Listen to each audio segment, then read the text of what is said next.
Hello dear students, इस video में हम आपका क्लास 8th का ये जो मॉर्निंग शिफ्ट का हिंदी का पेपर हुआ है आपका, तो इस क्वेश्चन पेपर को इस वीडियो में हम पूरा अच्छे से सॉल्व करेंगे डिटेल में, ताकि आपको पता चले कि आपने एग्जाम में कौन कौन से क्वेश्चंस के आंसर सही किया है और किस में आपकी मिस्टेक हुई है।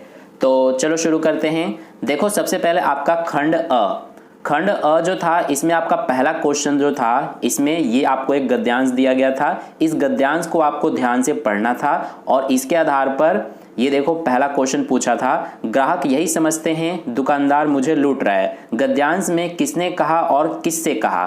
तो अगर आपने क्वेश्चन जो है आपका ये गद्यांश वाला, तो गद्यांश को आपने ध्यान से पढ़ा होगा तो इसका आंसर बिल्कुल सही किया होगा। ये जो टिक लगा हुआ है पहले ऑप्शन पे, ये गलत है। मैं आपको बता रहा हूँ राइट ऑप्शन इसका जो है वो ये वाला है, मुरली वाले ने विजय बाबू से कहा था।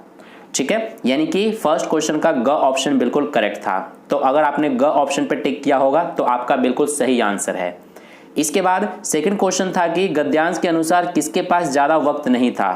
तो विजय बाबू के पास ज्यादा वक्त नहीं था, यानी कि ख ऑप्शन इसका करेक्ट था। ठीक है, इन सबके आंसर आपको गद्यांश में ही दिए गए हैं। अगर आपने गद्यांश को ध्यान से पढ़ा होगा तो बहुत अच्छे से आपने इसका आंसर किया होगा।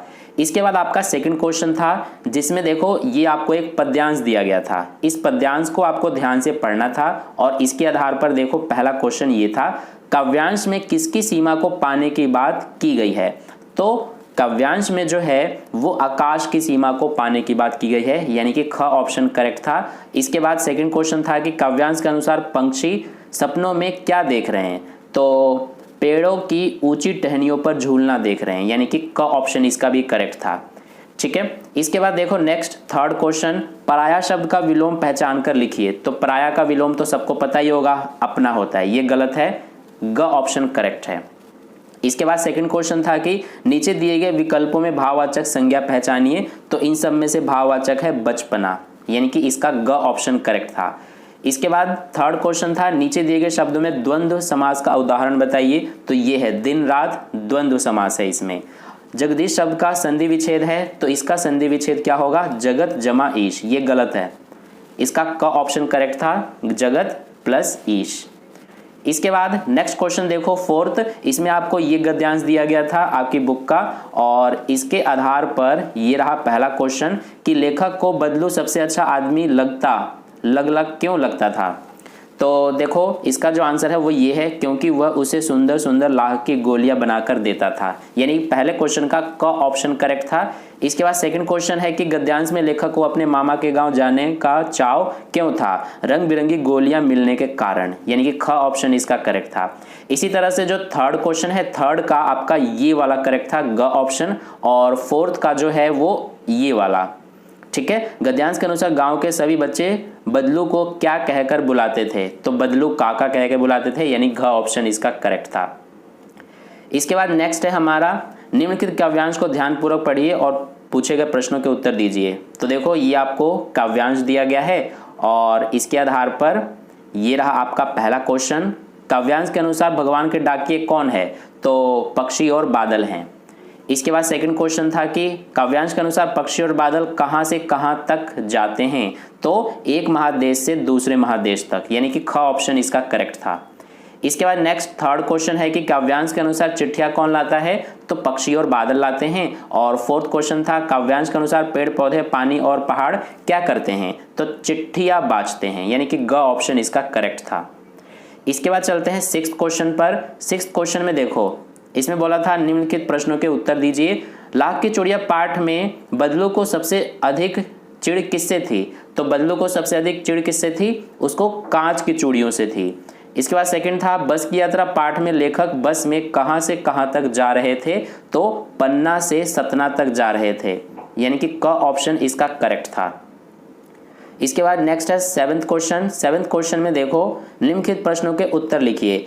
आपके पाठ्य पुस्तक में रामधारी सिंह दिनकर रचयिता, जो रामधारी सिंह दिनकर रचित कविता कौन सी है।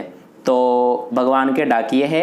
एंड सेकंड क्वेश्चन है कि भगवान के डाकिये पाठ के अनुसार एक देश की धरती दूसरे देश की धरती को क्या भेजती है, सुगंध भेजती है। इसके बाद नेक्स्ट आपका देखो अगला क्वेश्चन, क्वेश्चन नंबर 8, इसमें बोला था महात्मा शब्द में समास बताइए। तो महात्मा जो शब्द है इसमें कर्मधारय समास हो जाएगा, यानी कि इसका आंसर हो जाएगा कर्मधारय समास। ठीक है, ये फर्स्ट का आंसर है। इसके बाद नेक्स्ट सेकंड क्वेश्चन देखो, व्यापारिक शब्द में मूल शब्द और प्रत्यय लिखिए। तो व्यापारिक में जो मूल शब्द है वो हो जाएगा व्यापार, और प्रत्यय जो है वो है इसमें आपका इक। ठीक है, नेक्स्ट क्वेश्चन है आपका इसमें थर्ड, मीठा शब्द का भाववाचक पूछा गया था। तो मीठा शब्द का जो भाववाचक हो जाएगा वो मिठास हो जाएगा। एंड फोर्थ है नीले फूल ले आओ, वाक्य में विशेषण बताना था, तो इसमें विशेषण है नीले।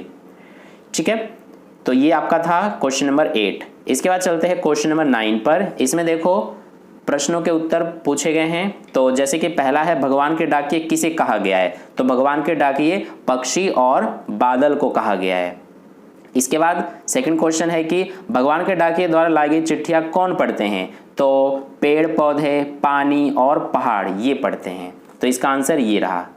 इसी तरह से नेक्स्ट थर्ड क्वेश्चन है, एक देश का भाप दूसरे देश में क्या बन जाता है। तो इसका आंसर सुगंध नहीं होगा, इसका आंसर हो जाएगा पानी।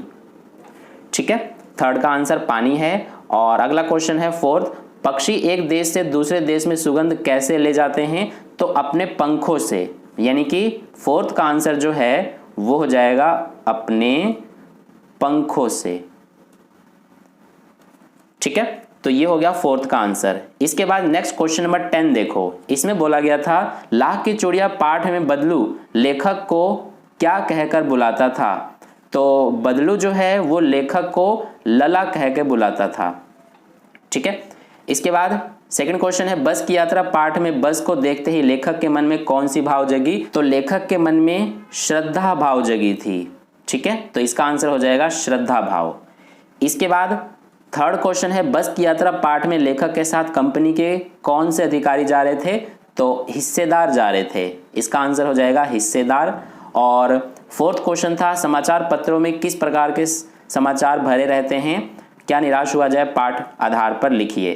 तो इसका आंसर हो जाएगा कि ठगी, डकैती, इसके अलावा चोरी, ठीक है, और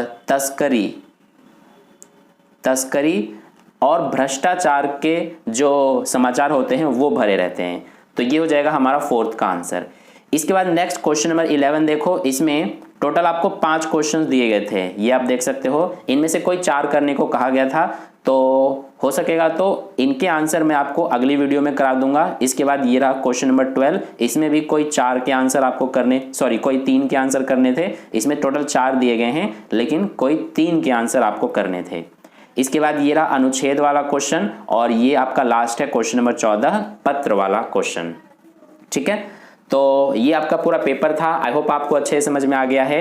वीडियो को एक लाइक कर देना, अपने दोस्तों के साथ भी शेयर कर देना। और अगर आप इवनिंग शिफ्ट वाले स्टूडेंट हो, आपका पेपर इवनिंग शिफ्ट में था, तो उसका पेपर का सॉल्यूशन भी मैंने चैनल पर बनाकर अपलोड कर दिया होगा, आप देख सकते हो। तो वीडियो को लाइक कर देना। अगर आपने चैनल को सब्सक्राइब नहीं किया तो सब्सक्राइब करके बेल आइकन प्रेस कर लेना। मिलते हैं फिर अगले वीडियो में।